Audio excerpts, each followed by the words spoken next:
Hello everybody and welcome back to the TripleJump podcast. I'm Ben. And I'm Peter. This is a video game podcast, Peter, where we talk about video games. We are now, if you search TripleJump, according to our analytics, we are consistently the top few results for TripleJump. But is that with a space in? Or all one No, word? no, you're right. I think with a space, you might still just get Let's loads find and out loads right now. Right. Talk about yourself for a minute, Peter. Hello and welcome to the show. My name is Peter. This is Ben next to me. Hello. It's all hyphenated, my last name. I'm 20-something years old. I was born in the north of England.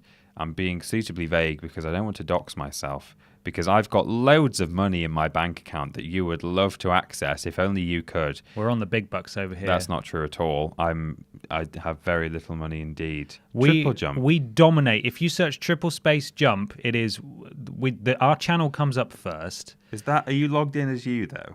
Yes. You should have done it incognito. Oh, well, I mean, the thing is that I'm looking at here is the first proper results of an actual athletics thing. Yeah. And it's a good halfway down the page. Okay, that's good. So that's something, right? Yeah, we made it. Sure. Okay. Well, the wind was taken out of my sails there a little bit, but what I was trying to say was we're obviously way more important now on YouTube than An actual sport. a big jump, Yeah. than a stupid, stinky big jump. It's not even. It's two small jumps and then one kind of big jump. But you know, just do a long jump, you idiot. It's like what Neil Armstrong said. Yeah. You know, like it's the anniversary of the moon jumpings, as they were called. One small step. One small step, and then another small step. Three and giant, small, medium-sized bigger, jumps. but sort of still a medium-sized jump Yeah. for mankind. Anyway, welcome along to this show. Of course, we cannot do this show without the help of our sponsors, which we're on sort of a weekly rotation of, because we want to give every sponsor a fair shot. Yeah. We could sign up to a sponsor that would sponsor us for months at a time, but why would we do that? That's not fun. We prefer the sort of admin nightmare of going through a brand new sponsor every week. We're an equal opportunities company that allows different kinds of sponsors to come and sponsor us. Speaking of which, Yes. this week we are sponsored by the Blaskovich twins. Oh, are we? What service do they provide? The Blaskovich twins, aka the Terror Twins, what they will do is stand menacingly in your front garden, Right. and anybody who is sort of a Nazi or alt-right, they will just get them. They'll just get them right on up there. So if you want to hire the Terror Twins for birthdays, bar mitzvahs, weddings, wakes, they're really good at wakes. Right. Then you give the Terror Twins a call, the Blaskovich twins, and they will just come and protect the hell out of your event. I mean, wakes are a very common target point for Nazis. Alt-right Nazi. It does happen. Neo-Nazis. Well, that's great. I personally condone that sponsor. I support them in every way. Yeah. We love used their kicking services Nazis before. and kicking Hitler and killing Nazis. Absolutely. Yeah. Famous words of Peter Austin there to a BAFTA panel. Actual BAFTA content there. Live on BAFTA. That went out on BAFTA. Yeah. And it's one of the highlights of my career. I would hope so. Yeah. I mean, we've spoken about this before on elsewhere, but we were really humming and hawing about whether or not we should actually go to BAFTA because we would be way out of our depth. And surprise, we were. Yeah. But we held it together, all right, and we got some fun stories, so it was all worth it. We sure did. So thank you very much to Wolfenstein. To BAFTA for having us. And BAFTA. BAFTA's the Blaskovich twins. Thank you very much for sponsoring this show this week. Yes. That's a lie. I got you all. That whole thing. I hoodwinked you all, you fools. You did. You've been had. You winked my hood. I think that's something very different in certain parts of the internet. Yeah. What we're actually brought to you by is our wonderful patrons over at patreon.com/Team TripleJump. Through their support alone, we're able to source questions for the podcast. Can you hear the... That's the question noise, and all these fine folks at home have kindly submitted these questions, and we're going to start off with one from Duncan Wilson. Yeah. What does Duncan Wilson say? Duncan Wilson says, if you're playing a game with character selection/creation, do you choose the character closest to yourself or one that is completely different in terms of character or gender? And then there's a colon and a right parenthesis. Oh, right, sort of like a Now, forgive me if I'm mispronouncing this. An emoticon. I think it's Emma Tyken. An Emma Tyken. Hello, I'm Emma Tyken. I'm Mrs. Tyken. Ms. Tyken. Ms. Tyken. Let's not be sexist. She's not married yet. And she may keep her own name. Yeah. We're assuming a lot about this smiley face. I think Ms. is when you don't know if they're married or not. I think it's Miss if they're not. Oh, for God's sake. I just can't. I'm just stepping on all the political toes, aren't I? Yeah, I can't you get are. it right. No. What an idiot. I have a fairly strong opinion about this. Custom characters. Do Yeah. you always play as someone really big?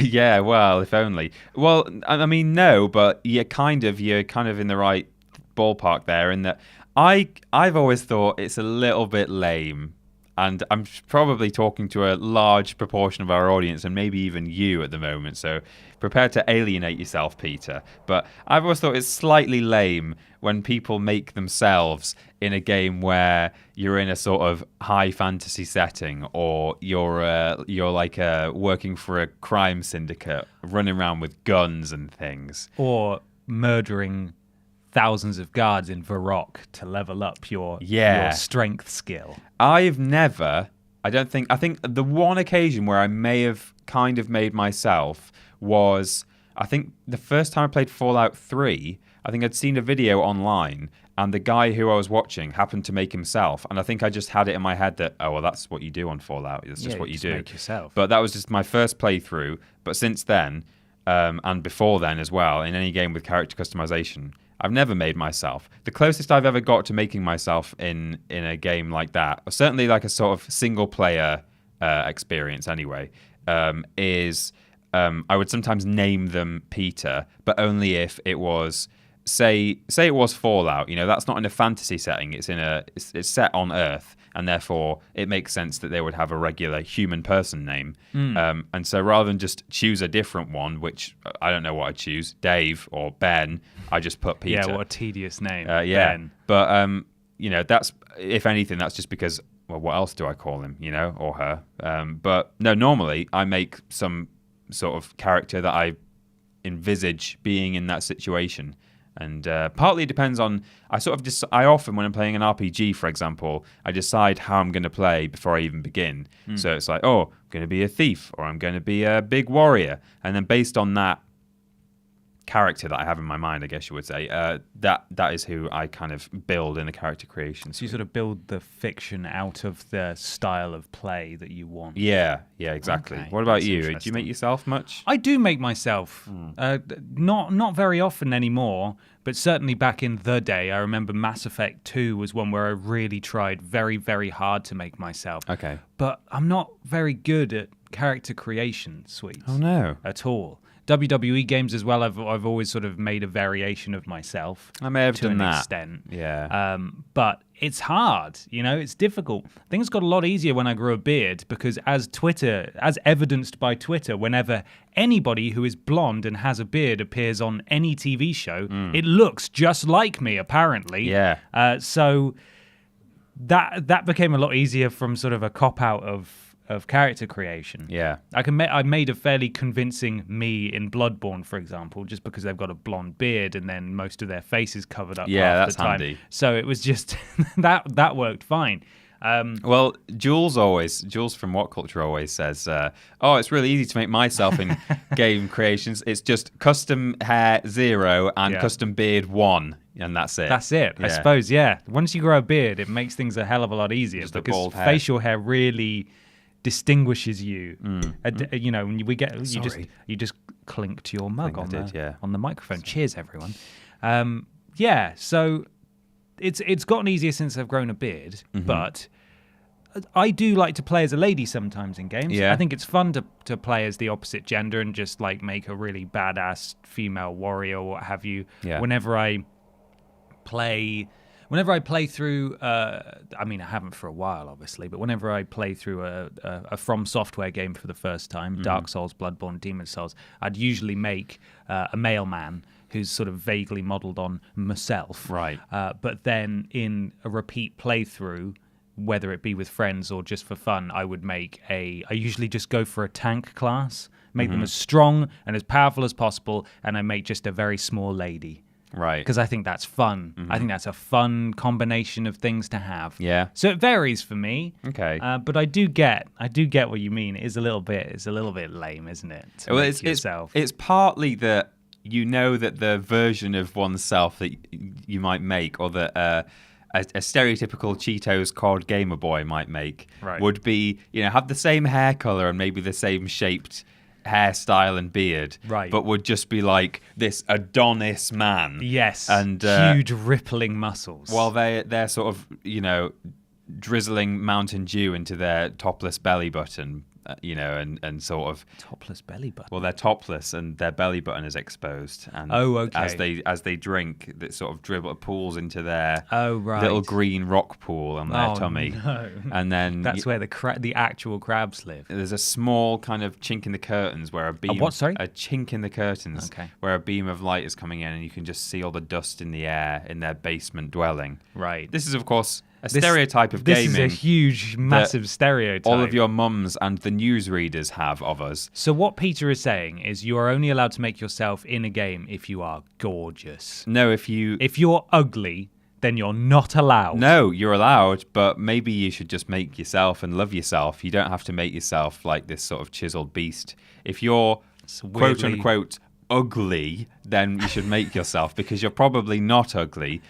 Everything is beautiful, and you should make your beautiful self just as you are. That's weirdly backhanded. Yeah. I feel like you dug yourself right out of that hole pretty well. I did. Everybody forgot about what you said. I'm saying you don't need to live vicariously through a character. Just live through yourself. But what if they want to play as this perfect space opera version of themselves? Well, you know what? Anyone is entitled to do whatever they want to do. It's just my advice, You should go and love yourself. I don't even think you can make a big boy or girl in Mass Effect. Right. Especially in the first trilogy, because they're always every NPC you come across that's human is beautiful and perfectly built. Well, even the old people. Yeah. Even the olden people have like big muscles and stuff. It's like that. Surely there would be some withering with age, but no. Everybody's got the same body. It's fine. Not in space. In space, your muscles only grow stronger, right? That's definitely how it works. Because of all the gravity in space. Yeah, it's not that there's just massive muscle atrophy issues and people who spend a few weeks on the space station have like serious issues when they get back to Earth. That's not true at all. Wobbly legs. Yeah. Anyway, the point is, if you're ugly, you've got to be ugly in the game. That's what Peter said. That's but only because you love yourself. Word for word, that's what I said. You're ugly. Make an ugly character. Love yourself. Yeah. Peter Austin. That's another one to add to the quote bank, I think. Yeah. Let's move on to the next section, Peter. Mm-hmm. What is it? It's interesting that your question there started with the word "what," as in what is it? Because so does this section. That's funny little coincidence. It's what we play in.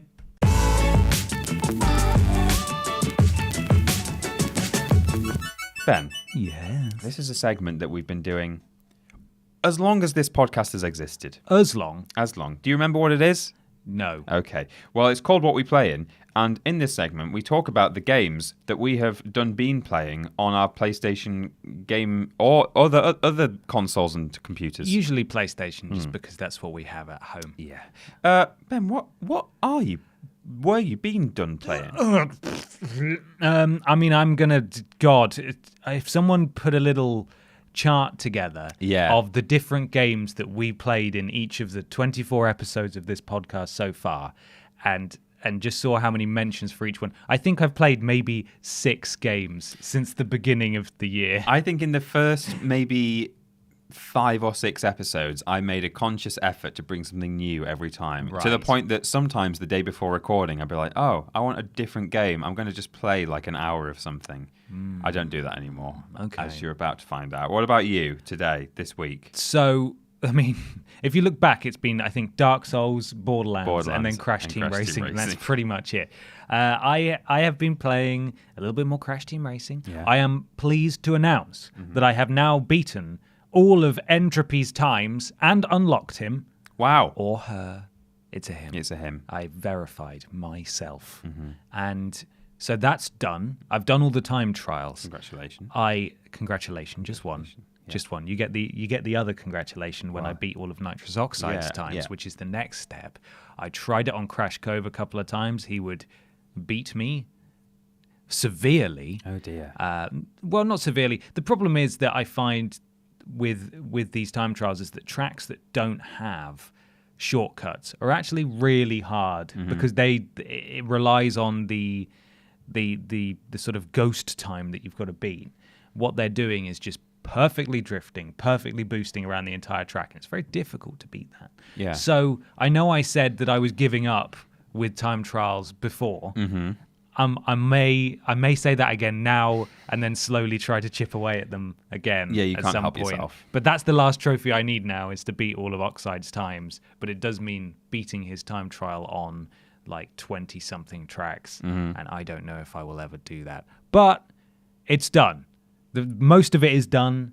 That was my Everest, and I climbed it. Okay. And I did it. Well climbed. Thank you. I'm very proud of you. Played a little bit of Borderlands 2 as well. There's another classic from the vault there. Had a friend up over the weekend. Never played Borderlands before, so I thought, let's play a little bit of Borderlands. Well, there you go. Played a little bit of World Wars as well, World War Z. That was also good fun. That's all I've been playing. Outlast. That's what. Yeah. We both played Outlast, right? Go for it if that's what you were going to say. I will, yeah. I mean, I was going to say I have continued to play a bit of Crash Team Racing, although I'm very much petering out, if you'll pardon the... I think when the next Grand Prix comes around, I'll want to pick it up again and see the new stuff and unlock some new characters. And then again, when the third one comes out, because that's the Spyro one, apparently. Ooh.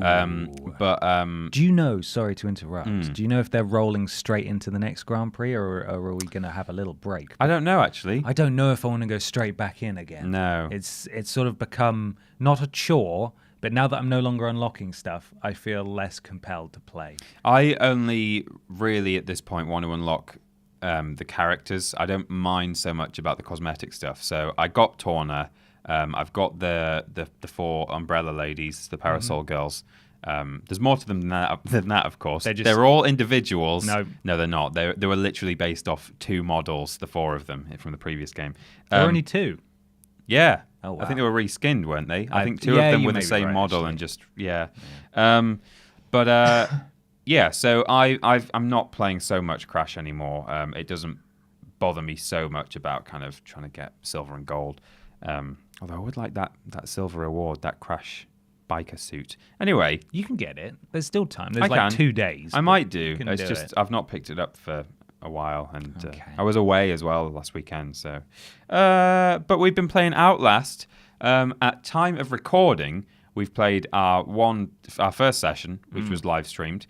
You can find the VOD on our channel right now. But at time of publishing, we'll have done our second. Yeah. But the VOD doesn't go out till Monday, right? I don't think it doesn't. No, and we haven't played. We're playing it later today. We are, yes. Yeah. So if you joined us live for one or both of those, you'll have seen the spooks that have been happening, and the willies. Spooky willies have been all over the place. But I'm enjoying that game. I thought I would find it a lot scarier.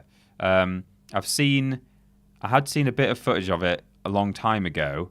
I think I'd basically seen the first hour of gameplay when you walk past the wheelchair man, and then sort of the big fat man chases you through the drywall and stuff.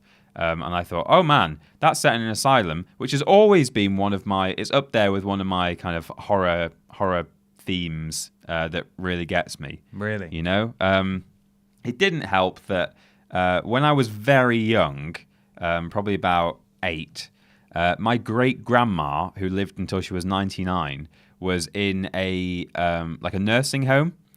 And there was sort of a mixture there of some people who had their marbles, as it were, but some who unfortunately had dementia, which is very sad. But when you're an 8-year-old boy and you have to walk down this corridor, it was a really, really, really long corridor. My grandma was at the very end of it. Right. And some of the ladies would sort of reach out and stroke my head and say, nice boy, nice boy. Yeah, that's a little bit spooky. And nowadays, I'd be fine with that. I'd be like, oh, they're there, do you want to go and play dominoes and just walk them into the lounge. But someone else you can stroke. Yeah, well, no. That's what you would say. But as a little boy, that really scared me. And since then, things of that ilk have really got to me. So I thought Outlast, the mental health psychiatric hospital game, would be rather frightening. Yeah, I think that's a very fair It's a very fair thing to be a little fair bit reason feared to- of. Yeah. Is asylums. I think it's the notion that you can't reason with the person, you know? Right. They're just going to kill you The with mental faculties are not there. with their willy out. Yeah, some of them did.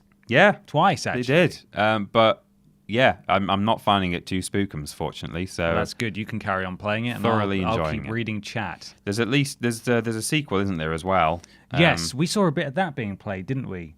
You remember? I feel like I have seen some, but I don't remember where or when. It was at my flat, and Jules was playing it, Oh yeah. and we watched like him play it for an hour and a half, and it had just come out, and it was just gratuitously violent, and God, yeah. it really doubled down on the genitalia thing. Oh yeah, that was the one that set. It came out. Didn't it come around?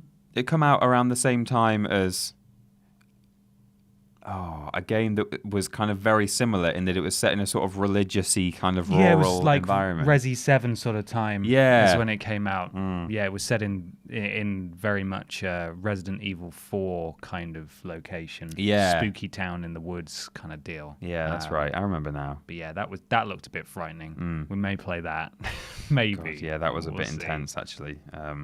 But yeah, we've been playing Outlast, and I'm finding it less spooky than I thought. There's a few jump scares, but other than that, it's fine. All good. It's fine. As long as you're not allergic to willies. Yeah. Because they are in there. Yep. And I had to spend 3 hours censoring them out. They're fairly broad as well, aren't they? A broad spectrum of Wilsons. Well, no, each individual Wilson is quite a broad. It's wide. Yeah, the model is girth. Cool. Yeah. It's time to move on to another question. This is from Xavier Ramirez. It's X Xavier Ramirez. That's how it's pronounced. Oh, so Ramir. Xavier. Xavier. It's not. Professor Xavier. Yeah. Sony has expressed that they will be moving away from indie games and will be focusing more on AAA games. Oh. Is this a good call on Sony's part, or is it a mistake? We've got some information on this, haven't we, Ben? Yes, There's we a quotation there. have. This is from Push Square. We know that one. We do. Sony is investing the bulk of its efforts with the PlayStation 5 into blockbuster games, and according to the Wall Street Journal, that's left indie developers and smaller publishers feeling like outsiders. But speaking anonymously, with author Takashi Mochizuki, not sure. One executive explained that it's not a problem because the platform is simply too large to ignore. Oh. There's a hint of arrogance to this statement, but it's not exactly incorrect. At the end of the day, virtually all third-party titles end up on PlayStation because the market is enormous. Still, there's a definite danger that the platform holder could end up initially missing out on indie success stories, so it needs to be careful here. It's quite arrogant, isn't it? Yeah, I mean, it is, but part of me doesn't really mind that they're doing this, I have to say. I don't play a great deal of indie games. I certainly think indie games are a great thing, and often when I do finally go, all right, I'll try this indie game out that everyone's talking about, it's always great. And I think, more power to the people. Unfortunately, less money to them, apparently. Right. I can see both sides of this. Like, as I say, indie games can be really spectacular. I remember the first time I played Limbo. That blew my mind. I loved it. Do you want a fun fact about Limbo? Yeah? That was nearly released first on PlayStation. PlayStation what? PlayStation 3. Okay. PlayStation 1. Yeah. PlayStation 3. But because Sony took an attitude like this at the time, Oh, yeah. it ended up not arriving on PlayStation for like a year and a half. Oh, okay. Well, I had a 360 at the time, so There you go. I played it there. you benefited from them taking this approach previously. I did. So I think it's a shame. It would be a shame to miss out on things like that. But I mean, number one, I think Sony are kind of right that these things will just end up on PlayStation eventually anyway. Yeah. And number two, Sony are, for me, the company in terms of first-party blockbusters.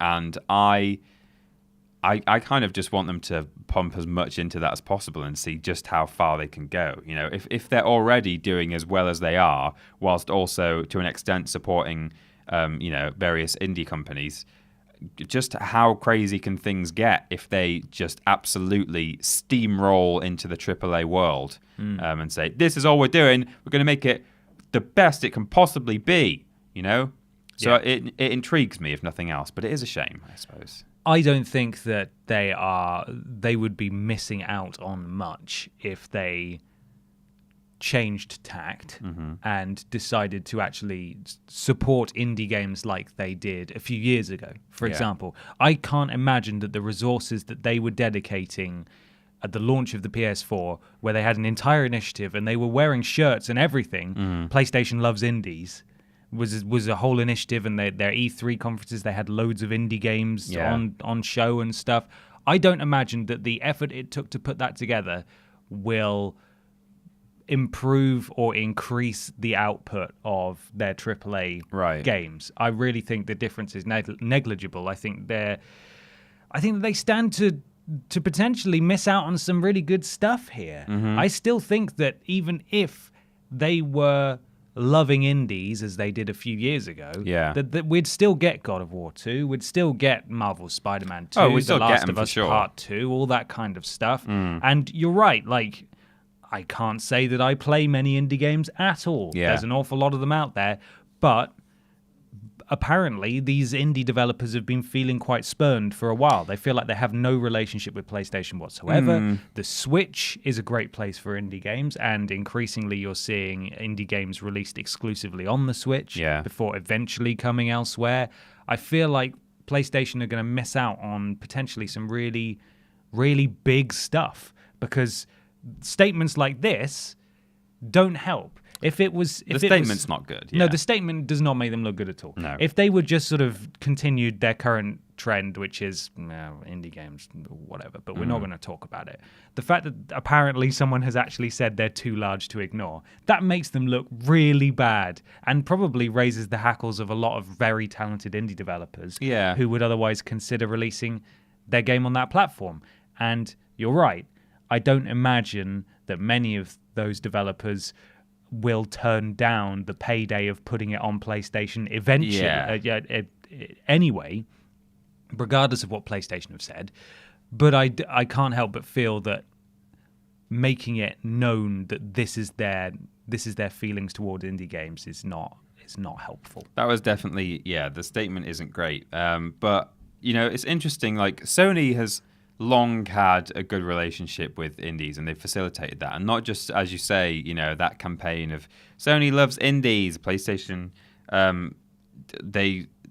You have Net Your Rose. Remember that?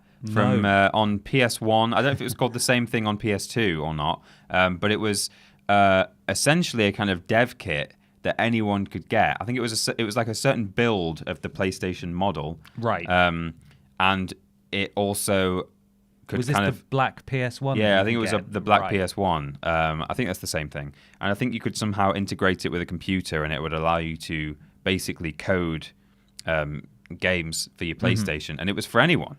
Yeah, anyone who had one of these was able to use it, and then they would distribute sort of those games on official PlayStation Magazine demo discs as well, which was handy. That's very cool. So that's something that goes back a long time. And again, like I say, they did something similar on PS2. I don't know if it was called the same thing, but they've always been sort of facilitating that kind of the next generation of developers. I think someone who made a Net Your Rose game that was on a PlayStation demo disc ended up working on one of the Final Fantasy games and stuff. Nice. So it's that. I don't think it was necessarily the main series one, but it was right in the one of those crap ones. Yeah, one of those ones that you don't even know what it's called.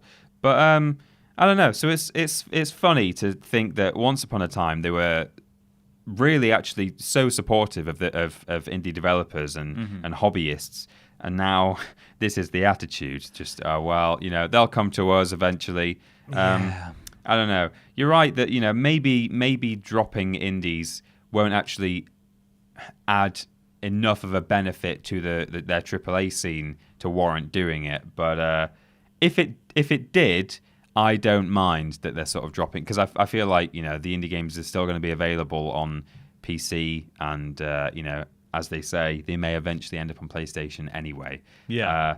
But if it doesn't actually make a big difference positively towards the quality of their AAA games, then maybe it's a bit harsh to do that, and it's not worth doing. But I don't know. Their attitude seems to sort of come in waves based on how humbled they have been. Right. So while they may have started off as the plucky underdog and released this special black PlayStation you could buy to develop your own stuff, Yeah. they then had meteoric success with the PS1 and then the PS2. PS3 came out, very expensive, a year after the Xbox 360 in a lot of places, sometimes 2 years after. We got it 2 years after in Europe, or nearly 2 years after. And they tripped over their own shoelaces because they were full of themselves. And they thought, we don't need this stuff. They had this exact same attitude back then, not necessarily towards indie games, but just in general. Like, we're too big to ignore. People will come to us.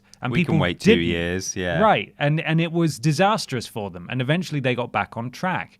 And they were humbled by that. So when the PS4 was coming out and they were ramping up to that, they had a completely different approach. They had this new mantra for the players, where it wasn't like, we're PlayStation. You'll buy it, idiot. Yeah. You like games, don't you, moron? Buy our console, you bloody idiot. And now it feels like we're moving back sort of towards that PlayStation of old again. Hubris. Where they're not coming to E3 and they're not saying why, and they're not talking about their new games. They're not really talking about their next console. They're just sort of teasing it and saying, you'll find out when you find out. Yeah. It's like, okay, we don't need indies because they'll come to us. It's like, really, again? We're doing this again? I don't want to see the fall again before the eventual rise and the humility and then the fall again. Yeah. This has played out before for PlayStation. This is, for me, not so much about indies, but it's symbolic of a larger issue Right. that has been present within PlayStation for years. So hopefully this doesn't represent that. Yeah. Because I like indie games. I don't play them all.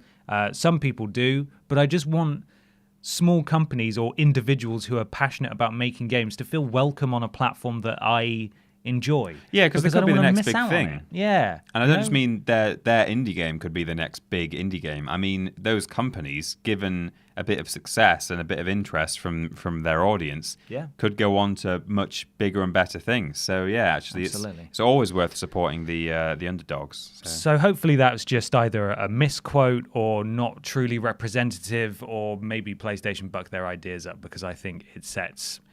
I mean, a dangerous precedent is a bit of an overstatement here because it's a video game company. But I do think it does set a precedent that is perhaps a little self-destructive. So yeah, we'll see, won't we? We'll bloody see.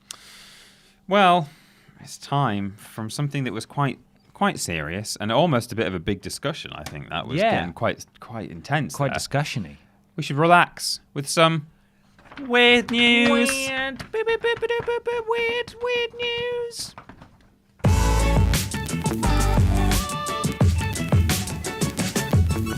Peter. Yes. Austin. Yes. Take me to Weird Town. Hello, phone. Which POC He's going. do you live in? He's rooting around for his one. weird device. Right. He's got it. He's opening it up. Yes. There's his message he sent himself. Hi, Peter. It's Peter. Hi, You're Peter. looking great today. Oh, Hang in thanks. there. That's what Peter, it says. you're ugly. Make yourself in a game. If you're going to make yourself in Minecraft, you've got to be square, just like in real life. Unearthed The Sims design documents show the internal debate over same-sex relationships. Oh, Have you okay. heard about this? No, I haven't. That's interesting. Now, before we get anywhere, as far as I'm aware, citation needed, I think ultimately The Sims 1 did not allow same-sex relationships. Do you remember this? I have no recollection. It's been such a long time. My girlfriend, who's a Sims fan, said that she doesn't think they were in there, but I can't remember, and I didn't look it up. But I think ultimately the ending of this story... I've done no research, but basically... It might say it in the article, actually, but I think the ending of this story is that they weren't included, but... Right. There was a big debate about it, apparently. Okay. So, and I think the weird part about this news is just that it's come out now, and it's like, this game from like decades ago, there was a big debate at the time. Interesting. The Sims programmer Don Hopkins thought that anyone against adding same-sex relationships needed to grow up and get a life. Right. Well said. Damn right. The option to have same-sex relationships... this is according to PCGamer.com. Thank you very much. The option to have same-sex relationships in The Sims was a controversial decision that almost didn't make it into the final game. If I'd read as far as the first paragraph... You would have known that it did make it into the final game. It did make it. Well, that's good. That's good. I'm pleased to hear it. But it almost didn't. It almost didn't.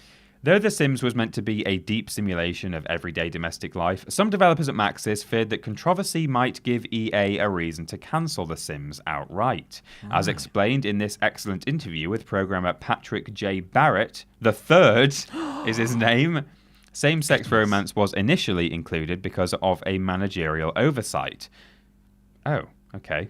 Right. Now, thanks to some recently released design documents from programmer Don Hopkins, we have a new perspective on what was happening behind the scenes. The Sims is a beloved series today, but before the release of the first game, it was seen as a doomed experiment that EA was eager to sweep under the rug.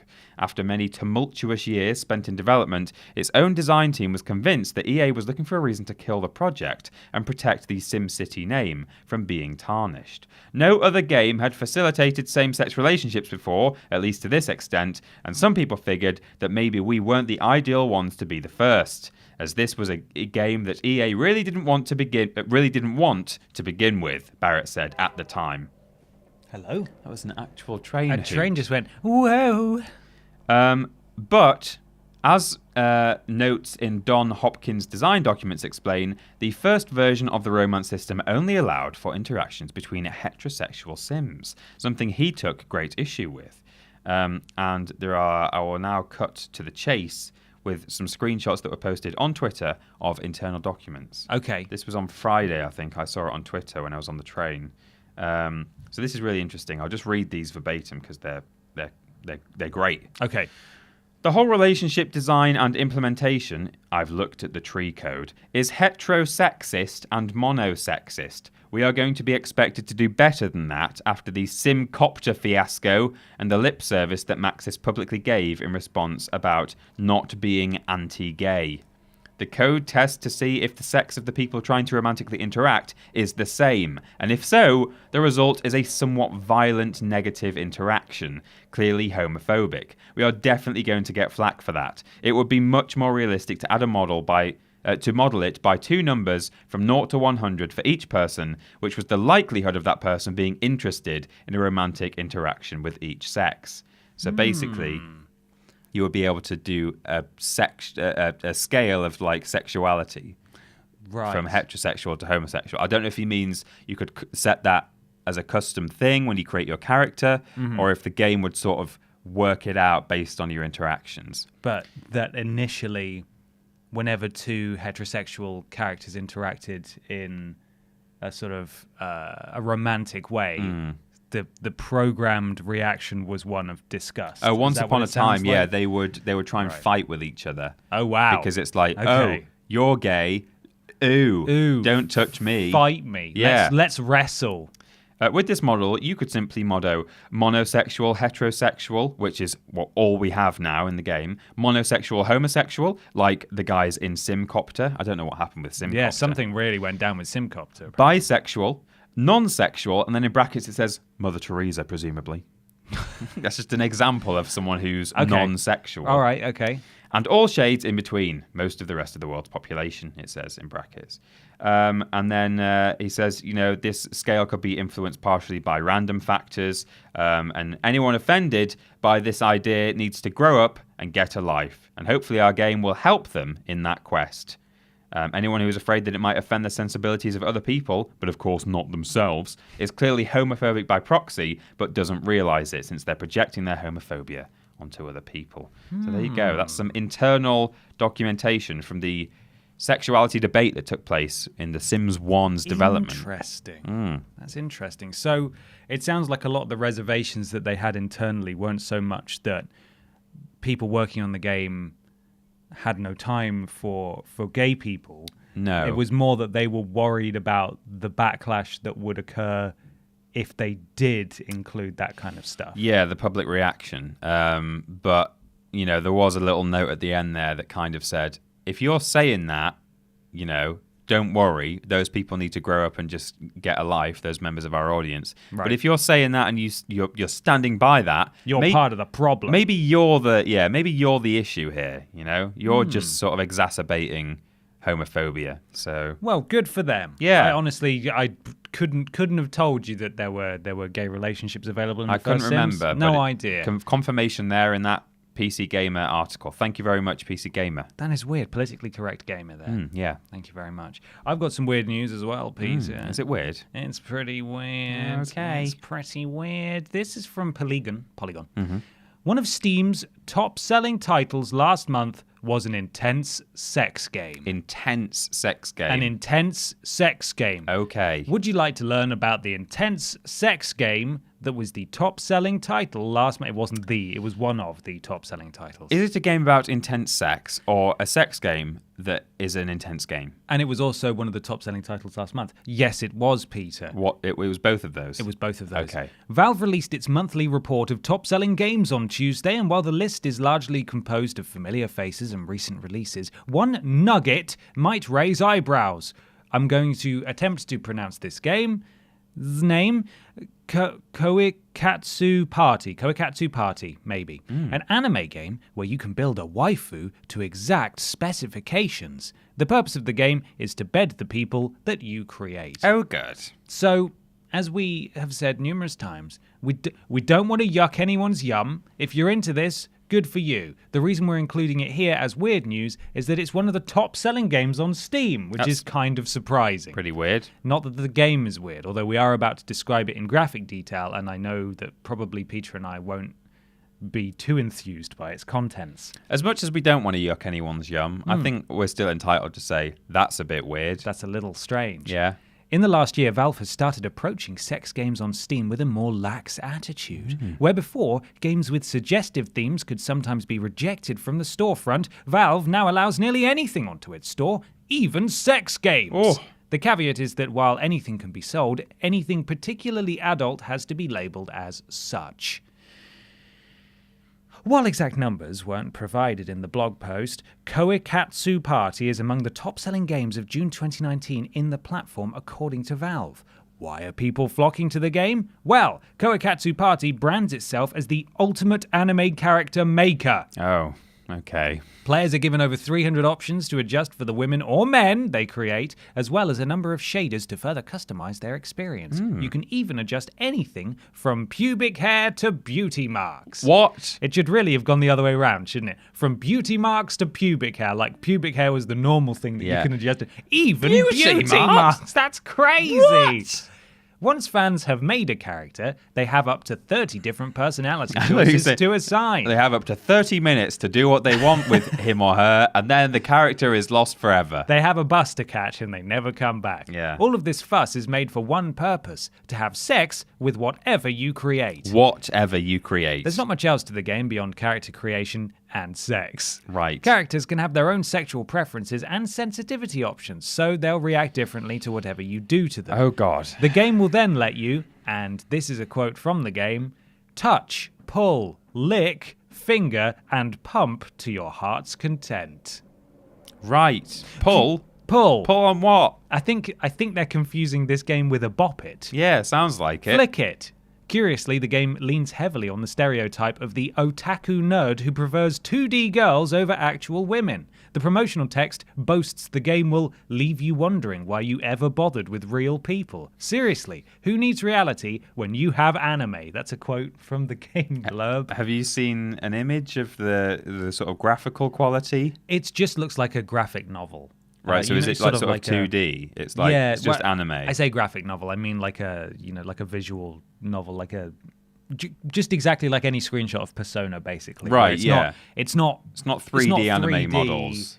Although Persona has 3D, but you know what I mean. When they're talking, they have like the little cutout. artwork thing. Yeah, it's basically it's that level. So it's not even you get to create a 3D.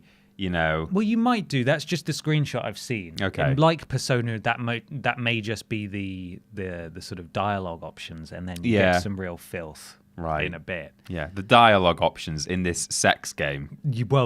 Well. You got to woo him or her first. Speaking of dialogue options, I hope you speak Japanese. While the game is only available in Japanese, this limitation does not seem to be stopping Western players. If you look at the reviews for Koikatsu Party, it is full of English-speaking fans who have apparently fallen in love with the game. My friends do not talk to me anymore, one Steam user jokes. A lifetime of playing horrendous, unpolished H-Flash games on new grounds. Years of playing overpriced H-shovel... What is H? What is the H? Hentai, Is possibly. Could it be? That's the only relevant word I can think of. We're too innocent. We don't know the vernacular. H-shovelware on Steam. Hours wasted trying to install Honey Select. Honey Select, that sounds like a delicious breakfast cereal. Yeah. Honey Select. Here comes the Honey Select bee. It all led up to this. Another says, porn games are finally good. P games. They continued. P games? Yeah. Okay. Like H games. Oh, right. P games. That's different. Again, P games is a very different thing. Many folks leaving top reviews for Koikatsu Party have spent several hours with the game.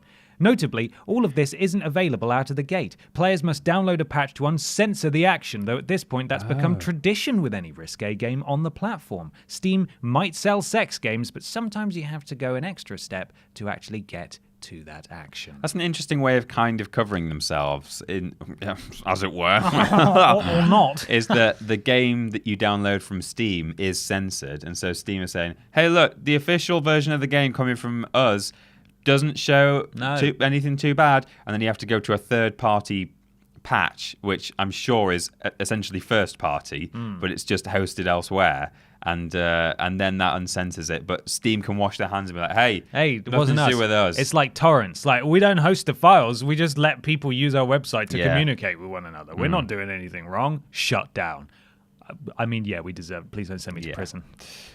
Well, that was interesting. A bit weird. It was a little weird. One of the top-selling games on Steam last month, especially after we spoke about censorship and things the other week as well. I thought that was just a little bit pertinent to our previous discussions. Well, that was our weird news. That was pretty weird. Got another question here from... Gutter Snipe. Oh my God. You've got to stop adding Gutter Snipe's questions, otherwise one day my throat will just fall out. Yeah. No, never stop asking, Gutter Snipe. We like your questions. Gutter Snipe says, hi guys, I just purchased a PS4. In brackets it says, first time. First time. And I was wondering what 3 games you'd sternly demand I should play. Loving the channel, lads. You're doing great things. And then there's a question mark in a box because the document has been unable to replicate some sort of emoticon. Emoticon, yes. Yeah. And then it says tar. Tar. Just out of interest, is that what that does, that question mark? Because I don't have the emoji keyboard installed on my phone. Right. But usually I can still... my phone still understands what emojis are. Do you sometimes see on Twitter people whose usernames are largely comprised of question marks in small boxes? That is partly because it's sometimes it's about like emoji keyboards and they've used like crazy stuff that's like, really specific emojis. But also just depending on how up to date your phone is. My phone is really not up to date. Yeah, That's I had why. that with my previous phone, is that I got to the point where I stopped updating it because I was like, no. I think I knew what was coming in the next update, and I was like, I don't want that thing. I think that's when I stopped as well. And like I started getting 2 years loads ago. of question marks because there's loads of new, like, sort of official, if you like, emojis that you won't have. Of like, the one where like someone's going like, No, I don't. All I know is the square box with a there's question some mark. quite new ones, and like there's like a shrug one now. Just I think a square box with a question mark. Yeah. That's all I see. That makes a lot of sense, actually. I've started downloading... I don't download apps very often, but when I do sometimes now, they will say, would you like to download an older version of this app that's compatible with your phone? Because I've got an iPhone 6, right, but I've just refused to update it for a couple of years now because I know that I wouldn't like the huge sort of operating system overhaul that they'd done, and inevitably it would have slowed down way more than it already has, right, and would have killed the battery by now. So that explains a lot. Thank you for that. But also, in this instance, it's because Microsoft Word doesn't know how to. It's because Microsoft Word needs an update. Yeah. Or maybe we should just get not the free trial version. Then maybe it would understand what's going on. Ben, you're a PS1. I was going to say am. PS connoisseur. I'm a PlayStation. It came out as PS1-osseur somehow. You're a PS4 connoisseur. I sure am, Peter. I love that console. Yeah. There's a lot of really good games on it. There are a lot of really good games. I can see one of yours that I've written. I can't I can't see. Can you the read others. my handwriting? I don't know if you can. It's I can sort read of the chicken scratch. Sort of, yeah. I don't know. Just tell us. I will. Yeah. See, I've gone for exclusives because we don't know if Me too. has an Xbox One or has played, third-party games that you can get on other platforms, that sort of stuff. So I've gone with some recent recommendations. Last year's God of War. If you want a fantasy epic set in an incredible mythological world that Assassin's Creed only dreams it could replicate, then you should absolutely get that. It's one of the best games actually ever. So you should play that. If you want a game that's going to challenge you but is completely unique and you can't play anything like it anywhere else, get Bloodborne. But if you're not into that, then you want something a bit more lighthearted but still incredibly competent. And my God, I've been thinking about it a lot recently, and I think I'll probably play through it again. Marvel's Spider-Man. Excellent. But if you aren't really into sort of very challenging games like Bloodborne, then I totally get that, because some of them just aren't for everyone, as I learned with Sekiro this year. It just wasn't for me. Horizon Zero Dawn. If you want a story that's going to keep you completely hooked from start to finish, then that is a phenomenal game to play. Not completely ignoring the setting and the combat and the beautiful open world. The main story is so good in that, and the hook at the center of it is so intriguing that you will be absolutely pulled in. I promise you. Yeah, I sort of tried to guess in my head what you might bring. I thought God of War would be there, Bloodborne, and I wasn't really sure about the others. So what I thought I would do is talk about the games that I played, or a couple of them anyway, that I played when I first got my PS4. So depending on whether Gutter Snipe has actually had a PS3 before, some of these aren't actually as relevant, but certainly Uncharted 4, I really enjoyed, and therefore, if Gutter Snipe hasn't played Uncharted 1 to 3, you can get the Nathan Drake collection as well. It's not a cologne. It's not a cologne. What? It sounds like a cologne. What is the Nathan Drake collection? Yeah, It the new smells fragrance like for men. Maybe some sort of gift set that your Grandma. well-meaning grandma would buy for you, and it's got a shower gel in it. Yeah. So if you've not played any or all of those, Uncharted 1 to 4 are phenomenal cinematic experiences. Similarly, The Last of Us Remastered is on PS4. You may have played it on PS3, but if not, play that game, please. Do it. Almost immediately. And Spider-Man is a recent one that I thoroughly enjoyed. And again, an exclusive, like you say, That's one that you will not have played anywhere else. And you should sit your flipping bottom on the floor or sofa. Get that behind down. And play the game. Play the game. Da-na-na-na-na. It's good. Yeah. God, now I really want to play it. I was thinking about that. Last year, there were two phenomenal standout first-party exclusives. Yeah. This year, we've had Days Gone. And I haven't played it. Right. But I feel no urge to play it. Yeah. And as a big PlayStation fan, that should probably tell you a lot. Yeah, I think because you've got some games that you associate in your head with PlayStation, like Crash, Crash Team Racing, but that's not exclusive. No. Resident Evil again. I guess there were some Resi games on Wii and stuff, but it kind of, when you think of Resident Evil, you think of PlayStation. But also, that's not exclusive, is it either? Right? What's that? Sorry. Resident Evil 2 remake. No, it's not. So, I think there are fewer standout exclusive this year, really. Yeah, and I suppose that's because that's entirely why they skipped E3. It's because they didn't really have anything to show, or they're gearing up for the PlayStation 5, or whatever it is. There's a multitude of reasons for it. But just thinking generally about this year, when I think of PlayStation exclusives, I think of grand epics that sort of sweep me away, and I get obsessed with them for like 2 weeks or however, 3 weeks, however long it takes me to finish them, or finish the game and then go for the platinum and just truly experience everything that game has to offer. And they're always something to really look forward to. And there's been nothing like that this year. Yeah. And not just talking about exclusives, like Resi 2 was really good at the start of the year. I really enjoyed that. But I was like, I played it over the course of a weekend and then I was done. Right. Metro really disappointed me. I'm just trying to think of what Sekiro was not for me. Obviously, Borderlands Game of the Year edition, fantastic, but it's not a new game. Yeah.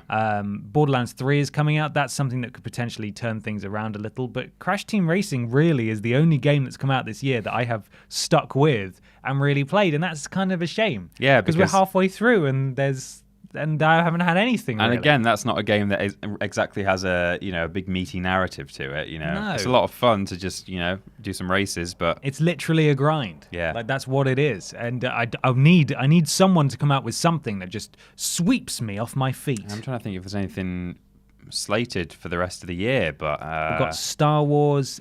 Is Death Stranding meant to come out? Because if it is, that's insane. That's not going to happen. Yeah. The Outer Worlds, I believe, is still slated for the end of the year. So there's potential. But there's also potential for all of those games to be pushed. Yeah. And for this year to just be a bit of a disappointment. Yes. Exactly. Yeah. Exactly. Speaking of disappointments. Yes. Well, what's that peeking out? You see disappointment over there? You see what's behind the disappointment? It's sort of poking out over the top. Okay, now it's dwarfing it. Oh my God, it's massive. Look at the size of that thing that's poking out from around the disappointment. It's a huge discussion. It's time for the big discussion. I'm too small to comprehend.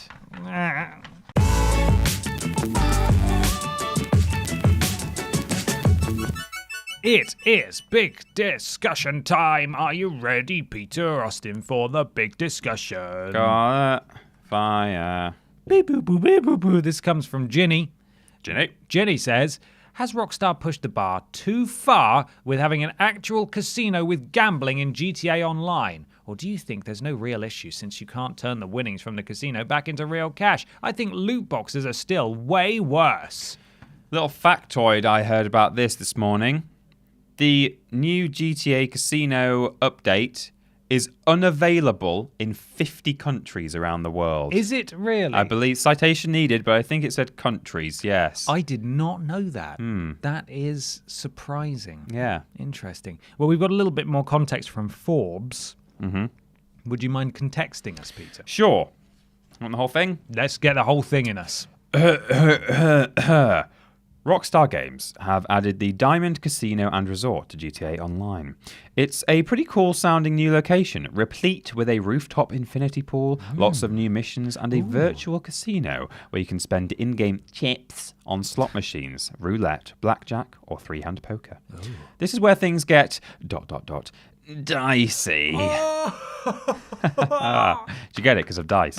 Yeah, I do. You can spend real money in GTA Online to purchase the game's in-game currency, which you can then spend on cosmetics, vehicles, and so forth. You can now also spend this currency on the casino chips, which are essentially a second in-game currency that can be used for various casino-related activities and cosmetics, and to purchase chips with. Have they just said that you spend money to buy chips and you can purchase chips with them? Oh, it's lowercase chips. Are they being funny? Can you also buy chips? I have no idea. Why have they said you can purchase chips with the chips? Anyway, so... With your winnings? Is that what that means? Well, they can be used for various activities and cosmetics and to purchase chips with. And they're talking about the chips already. Right. Weird. Forbes, everyone. Yeah, that was just some real mind bender. They might be trying to be funny and they're talking about potato chips. Well, it's not working. No. So, you can spend real money to buy in-game chips and then gamble them away. In the process, you can win chips and spend those chips on more gambling or more in-game content. What you can't do is take those chips and cash them in for real money. This is a big story. This was picked up by lots of mainstream news outlets, particularly in the wake of the loot box craze and so on. Is it gambling? No, rules several governments. Yeah. But here, they have just straight up added a casino. Made an actual casino, where you can add stuff. So my real issue with sort of premium currencies for existing games is when it's in the single player. When it seeps into my single player experience and I can buy stuff for additional money that I feel like should be made available to me for free. Right. That's when I have an issue. Yeah. If it's for an online mode, then I don't really have an issue with people being able to buy the currency. Okay. That's not something that I have a huge problem with. I'm almost the other way around, actually. Okay. I feel like, I mean, it's very much, it depends on whether things are just cosmetic or if it's, actually gives you an advantage over other players, being able to buy weapons or cool cars or something with real money. But I'm happy for there to be an option for me to purchase things in single player, especially or ideally if there's also a way to earn that currency in game without paying for it. But if we are talking literally just about premium currency, yeah, it's a bit annoying when stuff is gated behind money in a single player. Right. But pay to win mechanics, or even really, to an extent, pay to look way better and more interesting than everyone else, actually annoys me a little bit in multiplayer games. Oh, don't get me wrong. It annoys me too. I'm not talking about pay to win. No. I'm talking about microtransaction currency. Like when I start up Rage, for example, and it's got 3 different currencies, Yeah. that can get in the bin. I don't want that. No. If that's relegated to an online mode where people can buy skins, I don't care. That's Yeah. fine. If it's got to be in there, that's how I'd prefer it to be. I don't. Yeah. Again, like I hasten to add that I understand the benefits of having cosmetic stuff in a multiplayer game. That's how things like TF2 have been able to sustain themselves as free-to-play games for this long, and will continue to do so. Cosmetics in games that you pay for are a great business model, really. And pay to win is significantly worse, as I'm sure we can all agree. But yeah, as a general rule, I think I would rather be able to just choose to buy stuff in single player if I wanted to than have it, kind of split the crowd so much in a multiplayer experience. Right. Yeah. Right. But in any case, that's kind of almost a different argument, really. We're talking about the gambling. It's so brazen, isn't it? It's an actual casino. That's what I was. They know it's such a hot topic. That was my next point. Is that if this was anything else, if this was even a fun fair, where you could win tokens, then it would be fine. It's just because it's an actual casino that people, of course, are going to take issue with it. Yeah. But by that same token, it also shouldn't be treated any differently. No. I suppose then it's no longer a debate about a gambling addiction and like people getting stuck there and pouring loads of their own money into this virtual slot machine or whatever. It becomes more about censorship and parental controls because there's a huge contingent of children and teenagers who play GTA Online and legally should not be playing and they shouldn't be. Which is absolutely not Rockstar's concern. Honestly, as an 18 rated game, they should be able to put in here whatever they want. Yeah. It's for adults. And if children are influenced by that, that is a failing of the parents. Yeah. And it's as simple as that. But as you said, it's so brazen for them to just put a casino in. It's if such it was a hot topic anything else, it would be fine. Yeah. But the fact that it's a casino makes it not okay for a lot of people. Yeah. Which is a double-edged sword. It's funny, as you were saying at the start, I think very recently in the past few weeks, the UK, I don't know what the name of the body is, but some sort of commission that debates on whether things are gambling and stuff, have come back for a second time and said that loot crates are not gambling. So that's the UK's stance certainly on loot crates. This is a weird thing, though, in that maybe the fact that you can't get real money out of it is the one thing that kind of makes it less of an issue. Certainly if you were somehow able to then cash in on that cash, which would be a terrible business model, we should say, that would be, well, it would be real gambling for one thing. That is the third point I've got written down. Right, okay. Is that surely if you were able to take money out, that would be the issue. Yeah. The fact that you can't take any money out makes it exactly the same as any other system that exists in the game anyway. It's just the fact that it's got this superficial cover of it being an actual casino that makes people uncomfortable with it. If you could take cash out, that would be a problem. But you can't. So it's not that. No. But on the other hand, you can still put real money in. You can. And get the kind of dopamine rush, probably almost like for like, that someone would get being in a real casino, or certainly online gambling. Right. Literally doing real online gambling on a website. You'll be getting the same rush out of that. And at that point, we have to separate ourselves from the facade of it being an in-game casino, because now we're just talking about microcurrencies and microtransactions and essentially loot boxes Yeah. and random rewards again. The fact that it's got a casino covered skin over it Yeah. doesn't make it any different from what was already happening. Yeah, it's no different than if Star Wars Battlefront, for example, had a big problem with their loot crates. You know, if that was skinned so that it was all set in Jabba the Hutt's casino. Exactly, yeah. Or It vice would be- versa. It would be considered way worse. because Exactly. It's the same thing. Or if this had come out and, like you say, it was a fun fair or not set in a casino, that wouldn't be any worse or less bad than what's going on in Star Wars. So, in a sense, this is nothing new. It's just that facade that is sort of muddying the waters a little bit. Rockstar just like, we're too big. They'll come to us. Yeah, they will for their free car. Yeah. But the debate rumbles on, doesn't it? Yeah. This has just given more ammunition to various different, groups with different ideas to push and or pull in their direction. Ultimately, though, this is an adult game. It is. If they put, as you said, if they put Jabba's casino in Star Wars Battlefront 2, the reason Star Wars Battlefront 2 was a particularly bad example is just how popular Star Wars is with kids and how that game was not rated 18. Yeah, that was a bad move for them. So if they did that, that would have been inexcusable because children can play that game.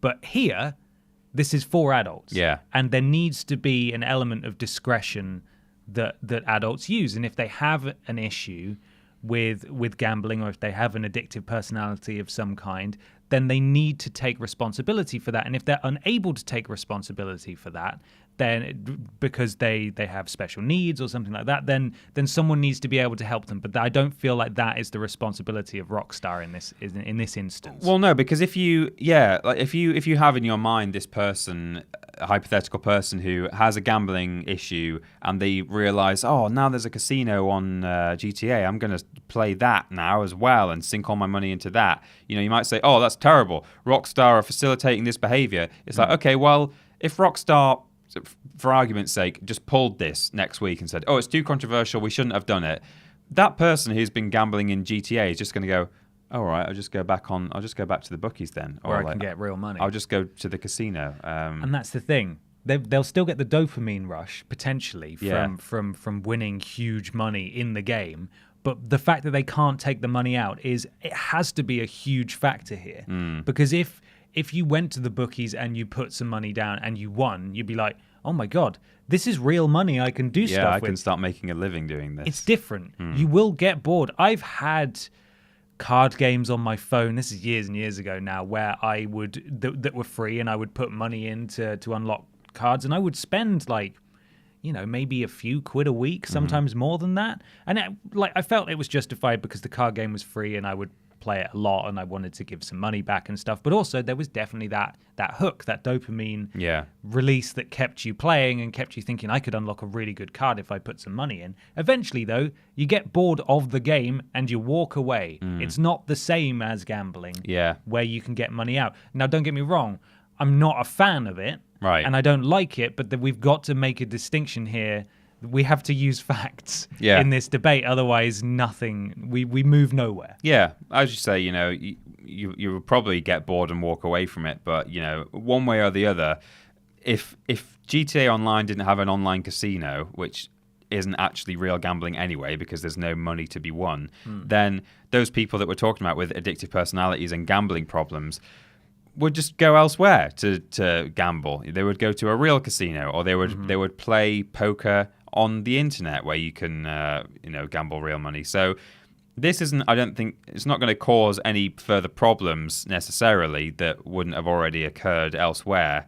But I can see why this has been controversial. It is because of that brazen, it's a casino frontage. Come at us. But I think ultimately it's no different. If you break it down, it's no different to things that already exist. Now, what you think about those is a different argument to an extent, but it's basically just loot crates, etc. It's just all the same kind of stuff. Yeah.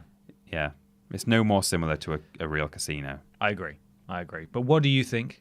You let us know in the comments, because it is a bit of a weird one. But as we've said, this is ultimately this boils down to exactly the same debate that's been had time and time again. It's just the fact that it's got a casino skin on it. Yeah. But it's for adults. So where do you draw the line? Why be Denny different? Let us know in the comments below about everything that we've spoken about. Why be Denny different? It's a reference to something obscure. Don't worry. At least 3 people got it. Excellent. That was just for me. Okay. That was a treat for Ben. Very good. I just wanted to put that in there. Peter, if people want to interact with us somewhere and somehow, how can they do that? You can interact with us on social media, Twitter and Facebook, /Team TripleJump. If you want to watch us elsewhere, we're on youtube.com/Team TripleJump and twitch.tv/Team TripleJump. Oh. You can also interact with us by giving us your money. Yes. On patreon.com/Team TripleJump, where we have all kinds of rewards. We don't just take it from you like GTA Online and give you nothing back. No. We give you little treats.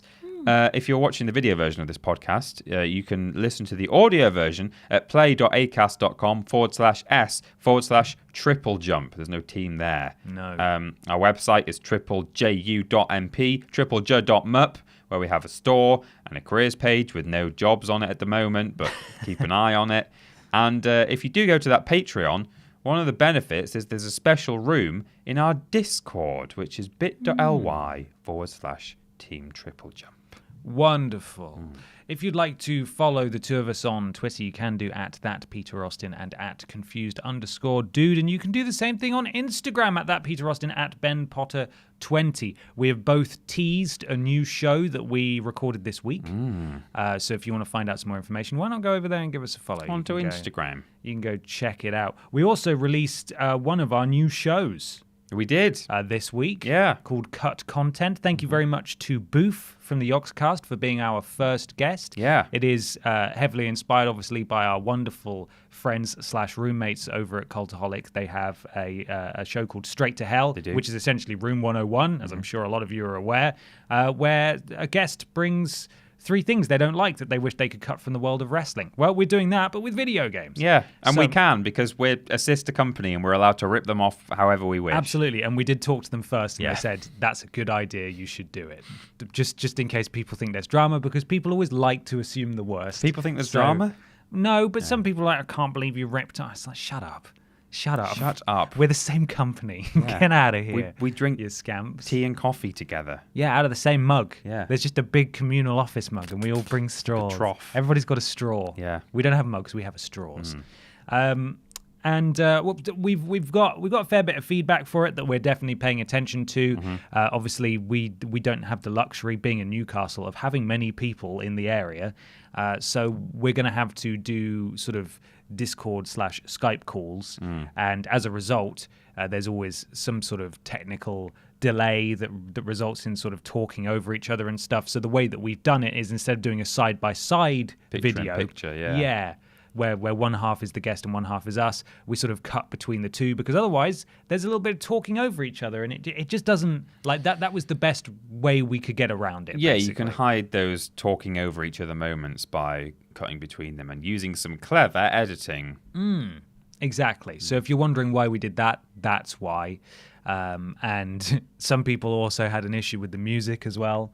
Apparently. Which we couldn't really tell on our end. It sounded fine, but we think that maybe the music that we've chosen could be quite bassy depending on your speakers or your headphones. So it may be amplified for some people, but for us it sounded fine, so we'll look at that for next time. Yeah. But this is why it's important to give us feedback, because we're not gods. Yeah. We don't know all this stuff. We don't have a series of different speakers and headphones in the cupboard to We can test, will it sound good on Beats by Dre? I don't know. Yeah. I have no idea. But apparently some people had an issue with the background music, so we'll look into that. Yeah. But there are, if something seems a little bit weird, like a stylistic choice, for example, the us just cutting back and forth between the footage, it's because, there might be a reason for that. And equally, it's because the show isn't about us; it's about the guests. So we don't want to just sit there silently nodding on one side of the screen for 10 minutes at a time. You don't want to see that. That's no fun. But there we go. There's a little bit of insight for you there. I hope that makes sense. I hope that I know analytically, not many people stick around until this point in the podcast. No. Once we start doing So if you're still here, the plugs. Hi. This is where we sort of do a little bit of soul searching and we get stuff off our chest. So if you see people not complaining but sort of bringing up those issues, maybe set them straight. Maybe let them know. We'd appreciate it. It helps all the time. Very big. Yeah. Lists every Tuesday and Thursday, streams every Monday, Tuesday and Thursday. Monday and Tuesday being on Twitch. Thursday being on Your Tube. Whose tube? Your Tube. Worst Games is fortnightly. That's Friday for patrons and Sunday for everyone else. There's a Worst Games this weekend. There is. Went out yesterday for patrons. Yeah. And it goes out tomorrow for everybody else. Podcast is, of course, every Saturday. We've got 2 new shows coming next month as well. And then following that month, hopefully, you'll get 4 shows a month on top of everything else. And that'll go in rotation. So please be excited. And thank you all very much for your support. Finally, please leave us an iTunes review or a review/rating on your platform of choice. Something about algorithms. Oh, thank you. Right. One final thank you for today's sponsor, the Blazkowicz twins, the Terror twins of Wolfenstein Youngblood. They are standing by to scare off Nazis. The Nazi menace. The Nazi menace. And if you need them, what you do is you just shine the BJ signal into the sky. BJ, of course, being their father. Let's not be lewd. And if you shine it for long enough, Peter will come along as well and do some commentary for BAFTA. Yeah, I'll watch them beating up the Nazi menace, and I'll just sort of I'll say yeah, this is a good thing. This is a good thing. Why was it? I don't understand why it was a controversial statement. I don't know. I think it was just very blunt. Yeah. I think it was just quite blunt. She didn't expect it. Yeah, it took everyone by surprise. I think. But I'd like to stand behind the defense of. It's not a good defense because you're on BAFTA and you probably just shouldn't bring up the Nazi Party. Shouldn't bring. But No, I like to say, even though I know it doesn't stand up. Well, what does she not like? Does she not like beating up Nazis? What? Is she some sort of Nazi sympathizer? That's not what Peter thinks. No, I don't think anyone on that board was a Nazi sympathizer. Or they were anyone all lovely. At BAFTA. Everyone at BAFTA was so lovely to us. We were nice. very grateful for the opportunity, and I'm sorry I stole the cue card. I didn't realize I wasn't allowed to take it home. It's on my fridge. It is. So we both committed BAFTA crimes that day. It's got a little bit of gold leaf on it. I think that's why I wasn't allowed to take it back. But I'd already put it in my bag and was in the car by the time I was told that I wasn't. Because apparently I tuned out when they said if you could return them. Right. Nobody stopped me, though. I didn't make a big show of it, but it was probably pretty obvious that it went straight in my backpack. They need some gold detectors on the way out. Just thought, little souvenir from BAFTA there. My ill-gotten BAFTA card. Wonderful. Right, we should go now. We should, waffling. yeah. Thank you very much for watching, everybody. We'll be back next week. Have a lovely rest of your weekend. Have a nice Sunday. Go on, treat yourself. Bye.